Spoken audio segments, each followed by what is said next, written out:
कसे. आता मी मागं एक तुम्हाला कोटी हा जो विषय आहे, हा कोटीचा विषय जो आहे तो मी गेल्या एका मागच्या व्हिडिओमध्ये सांगितलेला आहे की कोटी आणि ती पहिली वेलांटी त्या टीला, हा झाला कोटी म्हणजे प्रकार. आणि ज्यावेळेस आपण कोटी काढतो असा आणि टी काढून त्याला दुसरी वेलांटी देतो अशी, त्यावेळेस ती होती संख्यावाचक. इथं 33 कोटी संख्यावाचक आणि सुरुवातीचा जो टी, हे पहा मी आता तुम्हाला सांगतो. हा जय हिंद, जय महाराष्ट्र, जय सनातन. बंधू आणि भगिनींनो, भारत हा सर्वगुण संपन्न, कृषीप्रधान आणि सर्वच गोष्टींनी महत्त्वपूर्ण असा देश आहे. या ठिकाणी कुठली गोष्ट कमी आहे अशातला भाग नाही, परंतु ज्या गोष्टी आहेत त्या मोजाव्या तितक्या कमी पडतात. तर भारतामध्ये अनेक धर्म आहेत. महत्त्वाचं म्हणजे काही वर्षापूर्वी अस्तित्वात आलेला शीख धर्म, त्याच्यानंतर बौद्ध धर्म, त्याच्या अगोदर जैन धर्म आणि त्याच्याही अगोदर हिंदू धर्म सनातन. त्यानंतर बाहेरून आलेले जे धर्म आहेत त्या धर्मापैकी पारशी धर्म बाहेरून आलेला आहे, मुस्लिम धर्म बाहेरून आलेला आहे, यहुदी धर्म बाहेरून आलेला आहे आणि ख्रिश्चन धर्मसुद्धा बाहेरून आलेला आहे. म्हणजे मुळामध्ये हिंदू संस्कृती ही हजारो वर्षापासून अस्तित्वात आहे असं मानलं जातं. आणि प्रत्येक धर्मामध्ये विशिष्ट देवतेची पूजा केली जाते. आता आपण अल्पावधीत आलेला जो शीख धर्म आहे, ज्याला 500-700 वर्ष झाले, तो शीख धर्म जर बघितला तर तो गुरु साहिब ग्रंथाची पूजन करतो किंवा नानक गुरुजी यांचे पूजन करतो किंवा रामदेवजी बाबा यांचं पूजन करतो असं आपण बघतो. आता त्याच्यानंतर 1500 वर्षापूर्वी बौद्ध धर्माचा उदय झाला. मग गौतम बुद्ध यांनी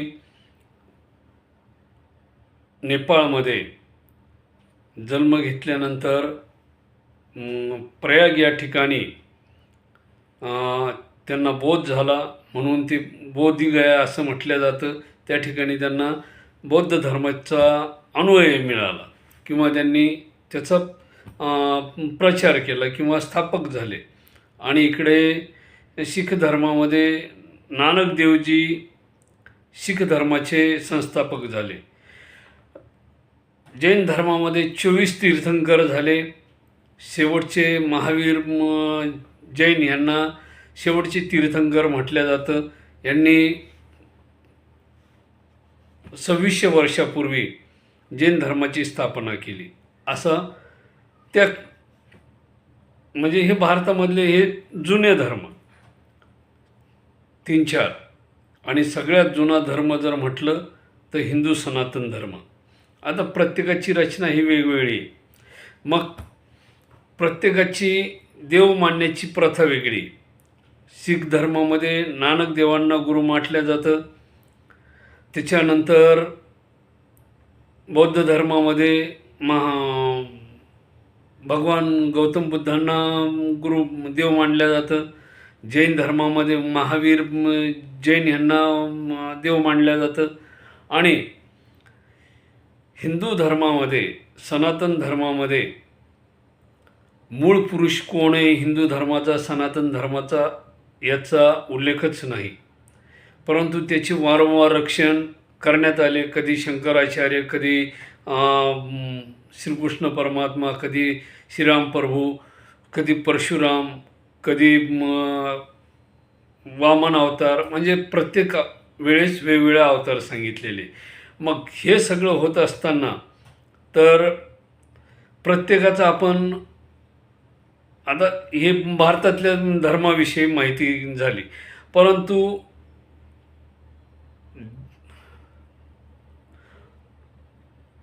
जवळपास 1400 वर्ष अगोदर अस्तित्वाला आलेला जो धर्म आहे परदेशातून आलेला, तो म्हणजे मुस्लिम धर्म, इस्लाम धर्म.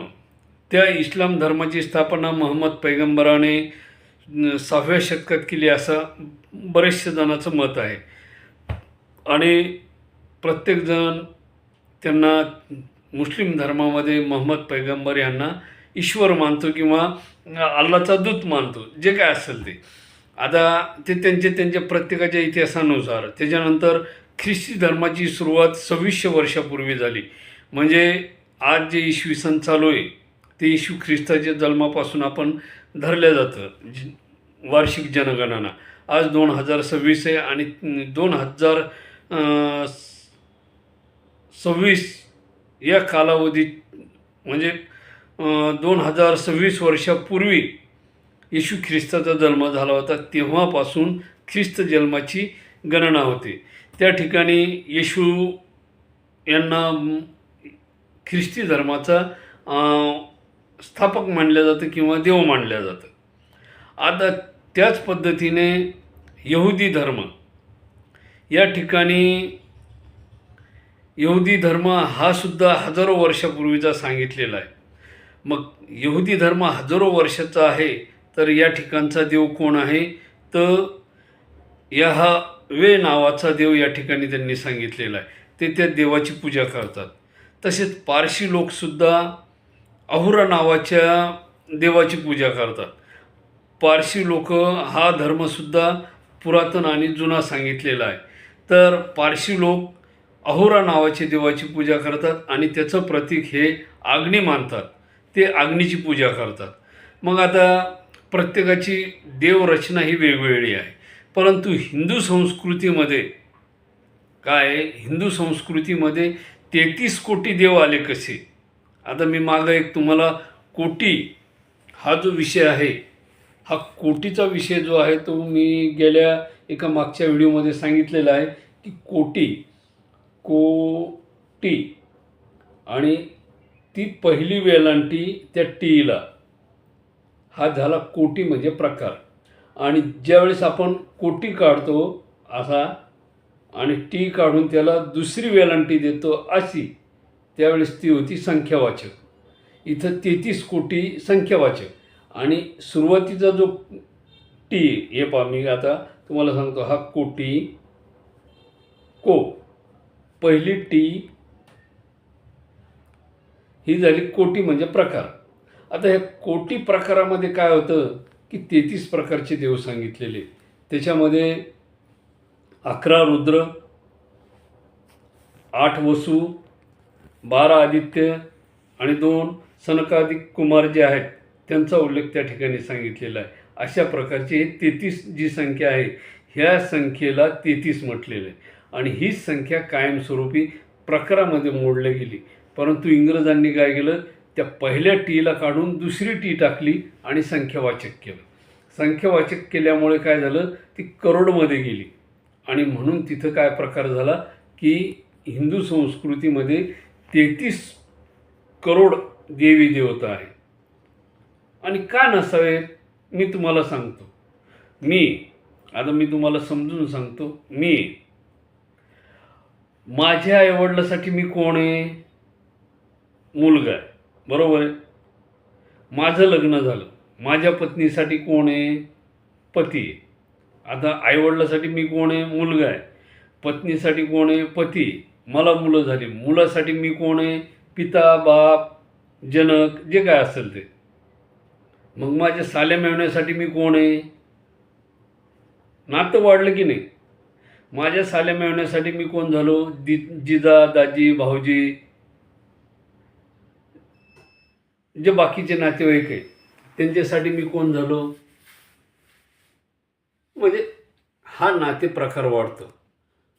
माझ्या सालीच्या मुलासाठी मावसा झालो, काका झालो, चुलता झालो, जे काय असेल ते. म्हणजे हा प्रकार जो आहे तो चुकीचा नाही आहे. परंतु हिंदू संस्कृतीमध्ये तुम्हाला सर्वात महत्त्वाचं सांगतो की निसर्ग देवता मानलेली. मग पहिल्या वेळेस ज्यावेळेस माणसाने पाहिलं किंवा एक झाड आहे आणि ते झाड आपल्याला काय देतं आहे? फुलं देतं, फळं देतं, सावली देतं आणि जाळण्यासाठी सरपणसुद्धा देतं. म्हणजे एक झाड आपल्याला काय काय देतं आहे, 4-4, 5-5 वस्तू देतं. म्हणजे ते काय आहे, आपल्यासाठी देव आहे, निसर्ग आहे. आपल्यासाठी ते देव आहे, म्हणून त्यांनी त्या झाडाची पूजा केली. आता वडाच्या झाडाची पूजा का करायची किंवा पिंपळाच्या झाडाची पूजा का करायची? वडामध्ये असा कुठला देव आहे? तर मग वडामध्ये हिंदू संस्कृतीनुसार महादेव त्या ठिकाणी आहे.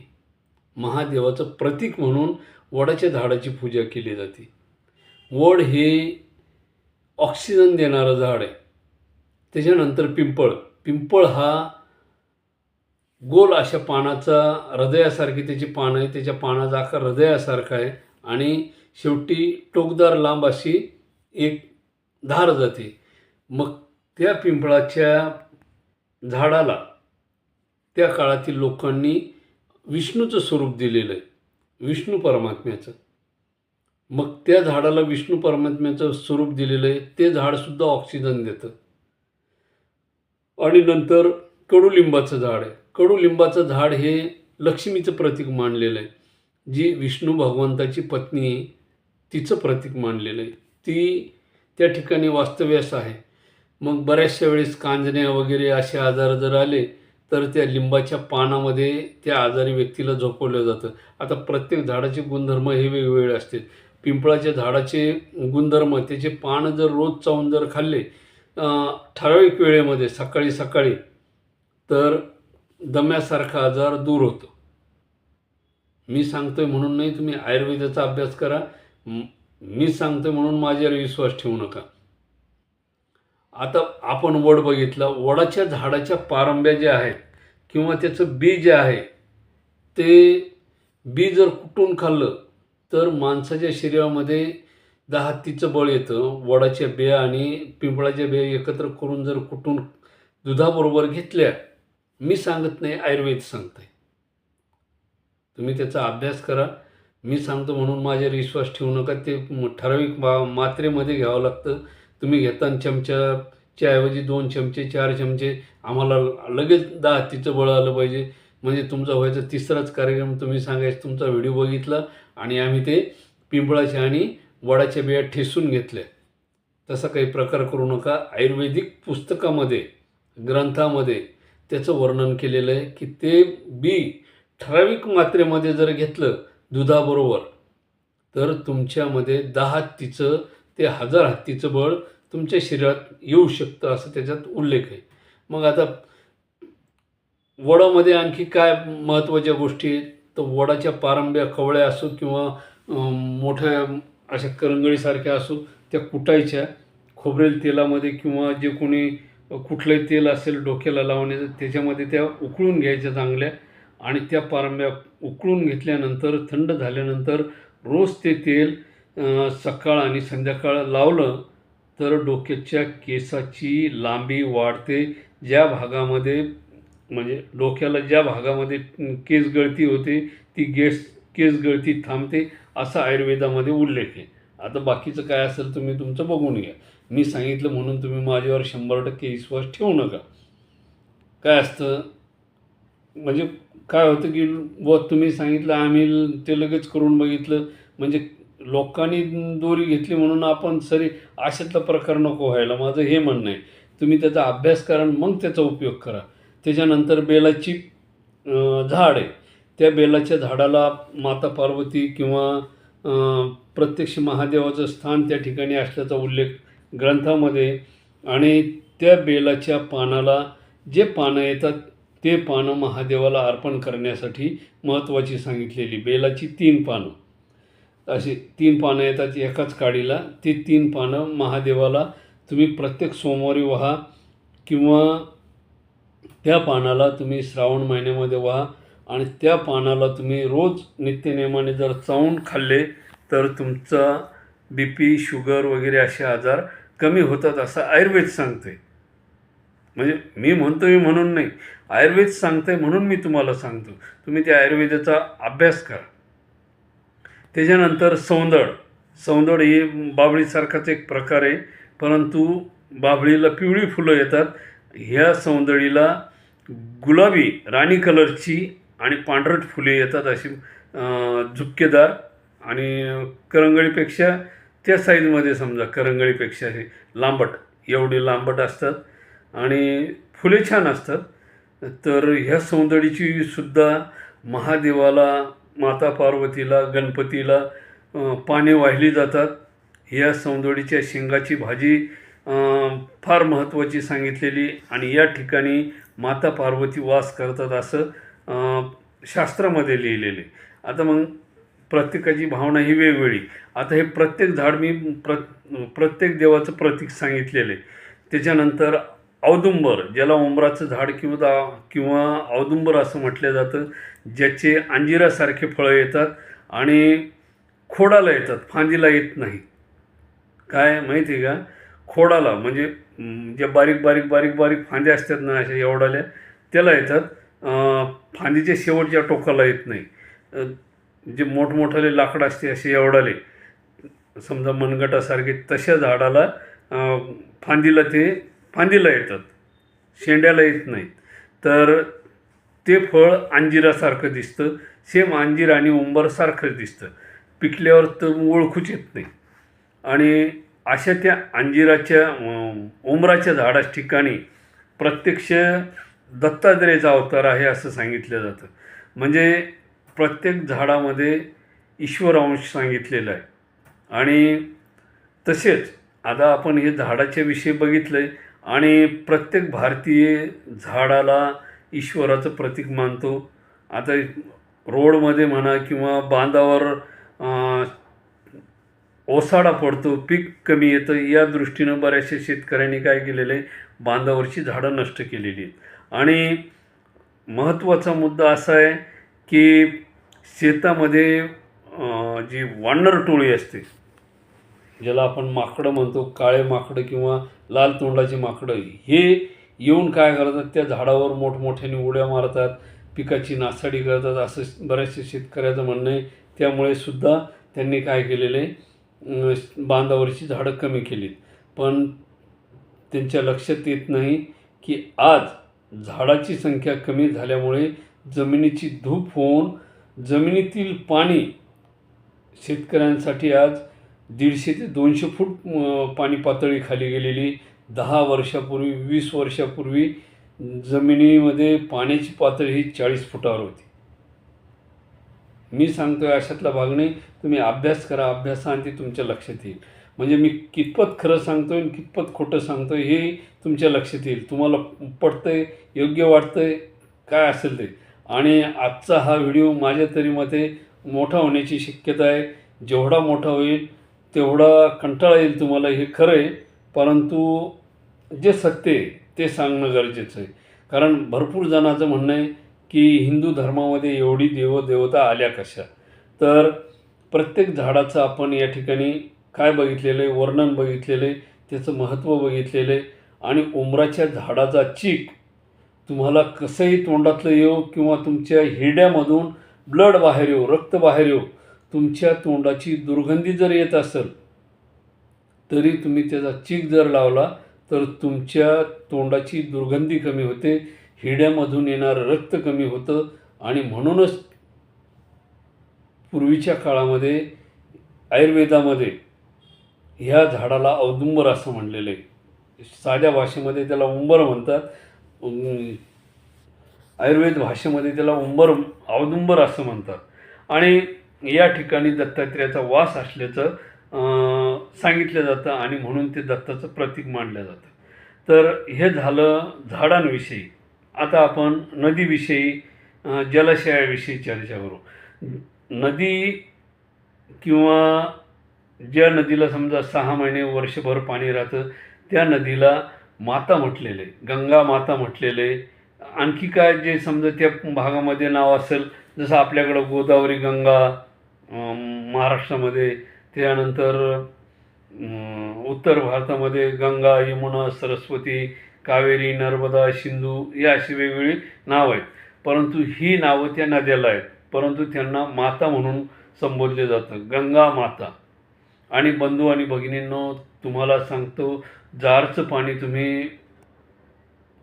कंटिन्यू असं भरून घ्या, ज्याचे TDS वगैरे चेक करून घ्या आणि त्या पाण्याला तुम्ही 6 महिने आपल्या घरात ठेवा. किंवा एक कंपनीची बिस्लरी पॅक करून घ्या आणि तिला आपल्या घरामध्ये ठेवा. 6 महिन्यानंतर त्या पाण्यामध्ये बघा बॅक्टेरिया तयार झालेली असतील, शेवाळ तयार झालेलं आपल्याला आढळेल. परंतु जी गंगा आहे, मोठी नदी आहे, सर्वात मोठी नदी, समजा गोदावरी नदी, या गोदावरी नदी, चंद्रभागा नदी, इंद्रायणी नदी, या नद्यातलं पाणी तुम्ही काय करा, एका बॉटलमध्ये भरून घ्या. त्या बॉटलला काठोकाठ भरून घेतल्यानंतर तिचं झाकण लावून घ्या आणि झाकण लावल्यानंतर ते पाणी तुमच्या देवघरामध्ये किंवा कुठंही ठेवा. दोन्ही बाटल्या, बिस्लरी बाटली आणि ते भरून आणलेलं चंद्रभागेचं पाणी असो, इंद्रायणीचं पाणी असो किंवा गोदावरीचं पाणी असो, हे जिथलं कुठलं तुम्ही पाणी भरून आणलेलं हे काय करा, देवघरामध्ये ठेवा. दोन्ही बाटल्या 6 महिन्यानंतर चेक करा. जी कंपनीची बाटली तिच्यामध्ये तुम्हाला बॅक्टेरिया जाणून येईल, शेवाळ झालेलं जाणून येईल किंवा जे काय असेल ते दोन्ही पाण्यामध्ये चेक केल्यानंतर तुमच्या त्या दोन्ही बाटल्यामध्ये जी जारची बॉटल आहे किंवा जी फिल्टर केलेली बॉटल आहे किंवा कंपनीची बिस्लरीची बॉटल आहे तिच्यामध्ये तुम्हाला फरक जाणून येईल. पण गंगेच्या पाण्यामध्ये तुम्हाला फरक जाणवणार नाही. हे वैशिष्ट्य, हे महत्त्व आहे. आता आणि त्यामुळे पूर्वीचे लोक ह्या मोठ्या नदीला माता म्हणून संबोधायचे. मग विहीर असो, विहिरीच्या काठी 7 दगडं ठेवून त्याची पूजा केल्या जायची. म्हणजे त्या जलदेवतेला आसरा म्हटलं जायचं. त्या आसरेची पूजा केली जायची. तुम्ही कुठेही पहा, एखादी विहीर वगैरे जर असेल जुनी तुमच्या गावामध्ये किंवा बाराव जर असेल तर त्या ठिकाणी 7 दगडाला शेंदूर लावलेलं तुम्हाला जाणवेल आणि त्याची पूजा करताना भरपूर लोक दिसतील तुम्हाला. त्याच्यानंतर कुठंतरी गावाच्या बाहेर म्हणा किंवा मारुती मंदिराच्या शेजारी, महादेवाच्या मंदिराच्या शेजारी, वेशीच्या बाहेर एका दगडावरती नाग कोरलेला असायचा आणि त्या नागाची पूजा केल्या जायची. किंवा प्रत्यक्ष नागपंचमीच्या काळामध्ये नागदेवतेची पूजा केल्या जायची. एक 10च्या आकड्याचा असलेला असा साप, त्याची पूजा त्या काळामध्ये केल्या जायची. आजही करतात आणि ते वासुकी नागाचं प्रतीक किंवा तक्षक नागाचं प्रतीक म्हणून त्या नागाची पूजा केली जाते. असा प्रकार हिंदू संस्कृतीमध्ये आहे. म्हणून नागदेवतासुद्धा त्या ठिकाणी आहे, जलदेवता आहे. आत्ता मी तुम्हाला झाडाविषयी सांगितलं, वेगवेगळ्या झाडाची वेगवेगळी प्रतीकं आहेत. तसंच मी नातेसंबंधसुद्धा सांगितले, कोणासाठी काय नातं आहे त्या पद्धतीचं. विष्णू देवता ही कधी पांडुरंग, कधी वामन, कधी परशुराम, कधी राम, अशा वेगवेगळ्या स्वरूपामध्ये त्यांनी अवतार घेतलेला आहे आणि ते कार्य त्यांनी केलेलं आहे. मग ते कालानुरूप, कारण कलियुग सुरू झाला म्हणजे आपला जन्म झाला म्हणजे आत्ताच देव अवतरला नाही. हजारो वर्षापूर्वीपासून पृथ्वीची अस्तित्व आहे. 4.5 अब्ज वर्ष पृथ्वीचं अस्तित्व सांगितलेलं आहे. त्या काळामध्ये पृथ्वी किती वेळेस पलटी झाली आणि किती वेळेस प्रलय येऊन गेला हा तुम्ही इतिहास बघा. आपल्या हिंदू संस्कृतीमध्ये त्याचं वर्णन आहे. आता हे भरपूर जण म्हणतात की हिंदू धर्मामध्ये राम कसा आला, लक्ष्मण कसा आला, तो परशुराम कसा आला. तर हा कालावधी पलटून गेलेला आहे, प्रलय झालेला आहे. आता किल्लारीचा भूकंप झाला, त्या ठिकाणचे देव वगैरे माणसं हे काही जमिनीमध्ये नष्ट झाली आणि काही गाव सोडून गेली. जे गाव सोडून गेली त्यांचाही बऱ्याचशा ठिकाणी ॲक्सिडेंट वगैरे झाला. परंतु त्यांचे नातेवाईक, त्यांचे वंशज जे काही आहेत बाहेरगावला चुकून माकून गेलेले, ते किल्लारीचे वंशज कधी ना कधी कुठं ना कुठं तरी असतील ना, ते कुठल्या ना कुठल्या देवाला मानत असतील ना. तिथली देवस्थानं जरी गेली तर त्यांच्या कल्पना ज्या आहेत, त्यांचे आजोबा पंजोबा वगैरे जे काय असतील, त्यांच्या गावातले भक्त वगैरे, जसं शेगावचे गजानन महाराज, शिर्डीचे साईबाबा, हे अक्कलकोटचे स्वामी समर्थ, असे वेगवेगळ्या प्रकारचे साधू संत त्या गावामध्ये असतील आणि लोक त्यांना मानत असतील, पूजन करत असतील. भविष्यात गावात आल्यानंतर परत त्यांची पूजाविधी होत असेल किंवा त्यांच्यावर चरित्र लिहिलं जाईल, जे काय होईल ते, मग ते देव होतील त्यांच्यासाठी. तसे राम, प्रभू रामचंद्र, त्याच्यानंतर भगवान वामन, भगवान परशुराम, भगवान दत्तात्रय, महादेव, हर हर महादेव, शंभू महादेव, जेजुरीचा खंडोबा, हे सगळे अशाच पद्धतीचे झालेले. आणि त्यांनी त्यांच्या कार्यानुसार काय झालेले ते देव झालेले. जसं की मागच्या काळामध्ये महावीर जैन असतील, हे जैन धर्मियांसाठी महावीर भगवान झाले. गौतम बुद्ध जे आहेत यांनी ह्यांचं कार्य केल्यामुळे ते बौद्ध धर्मासाठी भगवान गौतम बुद्ध झाले. छत्रपती शिवाजी महाराज आज मराठा समाजासाठी, हिंदू समाजासाठी ते देव होत आहेत. लोक त्यांना देव म्हणून संबोधत आहेत. ह्या म्हणजे ज्या गोष्टी भविष्यात लोक त्यांना विसरून जातील किंवा हे कधी झाले नाही झाले, ह्या समस्या येणार, ह्या गोष्टी होणार. परत लोक म्हणतील हे कधी अवतरले, यांचा कधी जन्म झाला, हे अस्तित्वातच नव्हते. म्हणजे ह्या कल्पना ज्या आहेत भविष्यामध्ये लोक त्याला मिथक मानतील. जसं आज प्रभू रामचंद्र किंवा श्रीकृष्ण परमात्म्याला लोक मिथक मानत आहेत, तसंच महावीर जैन ह्यांना लोक भविष्यामध्ये याच पद्धतीने विसरून जातील. भगवान गौतम बुद्धांना सुद्धा विसरून जातील. छत्रपती शिवाजी महाराजांना सुद्धा लोक प्रश्न विचारायला मागे पुढे पाहणार नाहीत. हे कधी झालं, यांचं अस्तित्व कधी होतं, काय होतं, या सगळ्या गोष्टी भविष्यात होणार आहे. आणि होणार नाहीत अशातला भाग नाही, कारण हे समयचक्र आहे.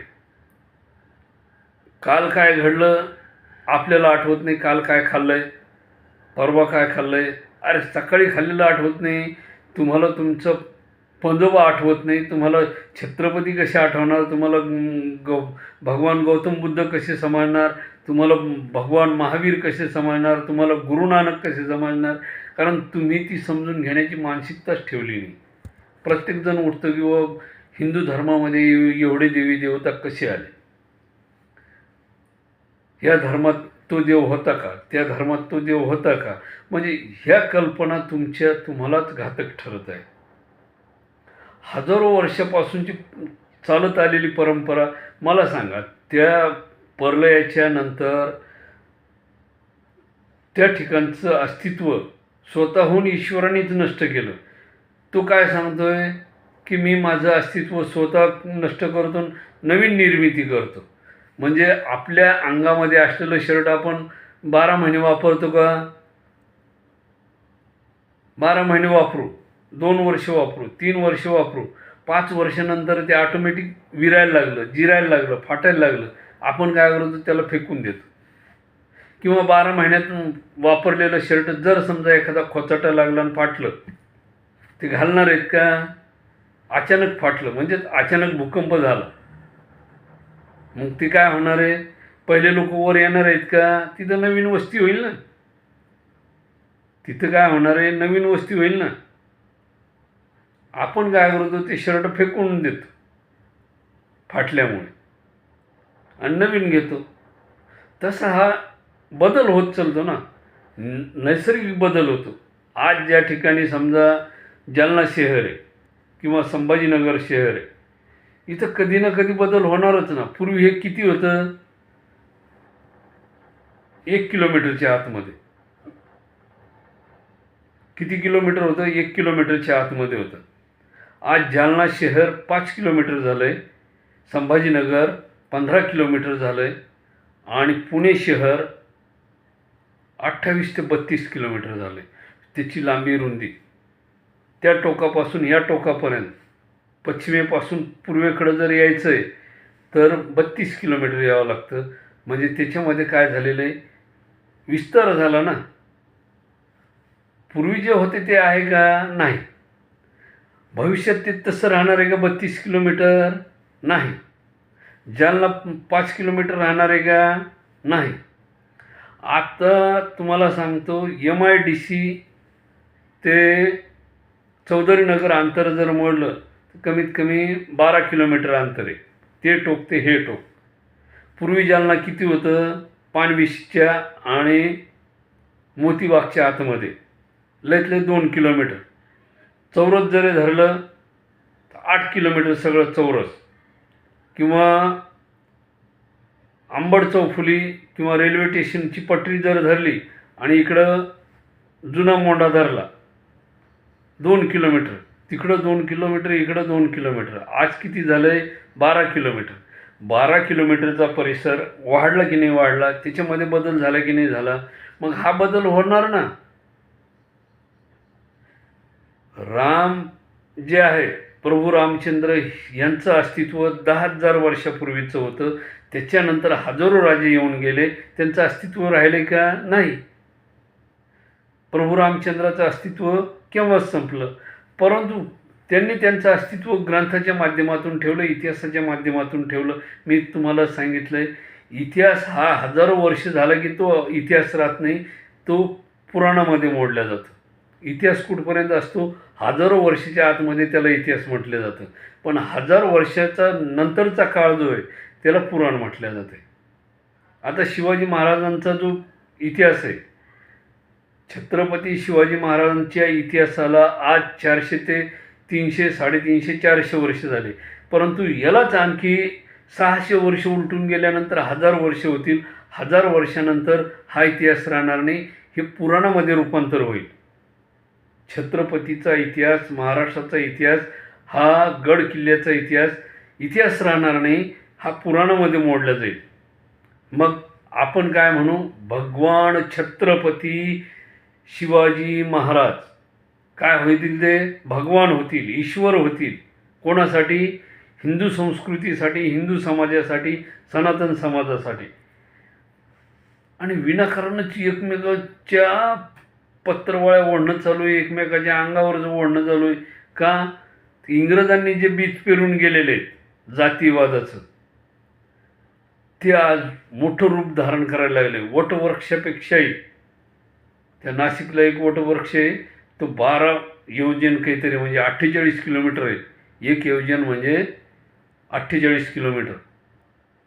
माझं गणित नाही, तुम्ही कॅल्क्युलेशन करून बघा एक योजन किती येतं आहे ते. तर एक योजन तिथलं तो वड आहे, म्हणजे 48 किलोमीटरचा ते वड आहे.